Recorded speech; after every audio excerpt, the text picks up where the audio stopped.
Hey, it's your boy DJ Wolf. I wanted to talk more about the Section 8, my take on Section 8. This is my take on Section 8 Part 2. Now, what I want to say is this. There are people on Section 8 who really need to get assistance on Section 8. You know, now I don't know if any senior citizens who are on Section 8, because I thought Section 8 was mainly for people with families. Now I'm talking about people with families, like, unless you got grandmothers that's raising kids, that might be another story. But the people who need it really do need to be on it. You know, because if you're going to hurt that and completely take away, you're going to hurt a lot of families who really need it. You know. Now, when I said what I said earlier, I'm referring to about people who abuse it, as predominantly women who abuse it. And predominantly women who abuse it with some bummy dudes that they with. I'm going to be honest about it. And the thing is, though, at some point, you can't be dependent on it for all your natural life or all your, your life with your kids. At some point, you got to get off of it. It's meant to be a temporary thing to tie you over until you actually get on your feet. Not to make it something permanent. You know? That's basically what I'm saying. Now, I'll tell you a little bit of story about me. Before I went in the military in 1986, prior to that, for about 2 years, I was on welfare. You know? Only for 2 years. Okay? And I was working part-time. I admit that. And I was also living at home with my folks. My mom was the one that actually encouraged me to go ahead and get on it at the time. And I told her, I said, I'm not going to be on this long because I didn't like it. I didn't like having to go downtown. You had to talk to a social worker or whatever and explain why you was on it and get on. It was a whole mess. I hated doing that. I really hated doing that. I don't know how some people do it now. I just cannot do it, you know. Because I was spending my last dime trying to go downtown to get down there to see if I get the check to get so I can get on welfare. You know, and it's just to me, it's a humbling experience. It's really, I felt, this is me personally, I felt bad taking the money. I did. Even though I did need it, I felt bad taking it because I knew I was able-bodied enough to be able to work and earn my own money without having to depend on welfare. And I wasn't getting much anyway. I was only getting $100 a month. This was back in the 80s. You know? But I also didn't have any children. You know? But still, you know, I just kind of felt like maybe somebody who needed it more than I did. And that was me, because I kind of felt like, you know what? I may be taking it from some family, a mother who really needed 4 kids or whatever, who needed that money. And that's why I wasn't quite 2 years, but it was about a year and a half at least. And I got off of it when I got in the military because I said, I'm not doing this no more. And at that point, I decided to do something for myself, you know. And that's where another YouTuber said, do for self, man. You can't completely depend on the government to take care of you. You can't. And I'm talking about for the younger people. I ain't talking about for the older people. That's a different story.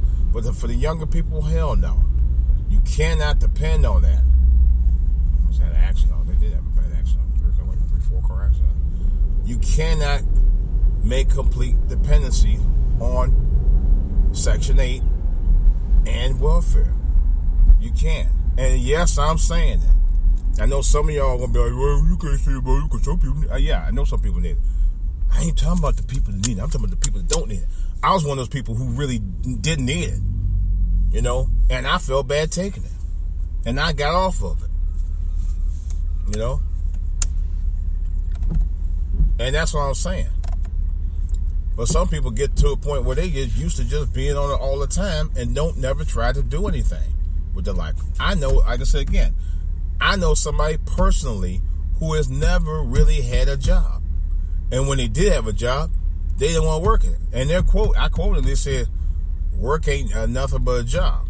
Yeah, that's the objective. So, and they haven't worked since. You know, some people just don't want to do it. You know, and I know somebody who's disabled right now who used to work, but due to their debilitating disability and the fact that they didn't have to take care of themselves anyway, that's why they depended on it. And I'm just saying, we gotta, in some cases, for some people, it is a mindset. It's a mindset that I have to depend on it. Some people, I ain't saying about everybody, but for some people, it's a fact. It's a known fact. Some people do depend too much on it. But like I say myself personally, I didn't want to, even at the age of 20, I did not want to do it. I really was reluctant about doing it at all. Because I felt I was able-bodied and capable-bodied to work. And eventually, after about a year and a half or so, I got off of it. You know, it wasn't that much money anyway, but still, you know, we have to change that mindset where, hey, you know, if you do need it, just enough to tie you over where you can actually get off of it, so somebody else who really need it can get access to it. That's all I'm saying. And just, you know, because you got some people who are just completely dependent on it because some of them just don't want to get off of it. You know, I had to be one of the people to get off of it. I didn't need it that bad. You know, and because I didn't want to be on it. See, the mindset does play a role. Some people said, somebody this morning on radio said, no, it has nothing to do with it. On some respect, it does. It really do. If you have a mindset, well, damn, you know, I can get on this, they can pay me, I ain't got to work. You know, if you think that way, that's the way it's going to always be for you. If you don't think that way, where you think, well, you know, maybe I just get this to tie me over until I can find something, you know, that sustain me from having to be dependent on it, then I won't be dependent on it. And that's what happened to me 32 years ago. Okay? Don't tell me it's not a mindset. For a number of people, not everybody, but for some people, it is a mindset. You have to change it. You know? That's kind of the bottom line. You have to change it. That's all I'm saying. You know, so. All right, guys, this is DJ Wolf. Wanted to get that off my chest. I am going to go further into it about Section 8. And I'll be eventually be taking calls. It'll be sometime this week. I'll let you guys know. Again, this is For All to Hear channel. My name is DJ Wolf. Please, questions or comments about this, For All to Hear TV on YouTube, For All to Hear on Twitter, For All to Hear at gmail.com, DJ Wolf online at yahoo.com, and of course, DJ Wolf Live on Facebook.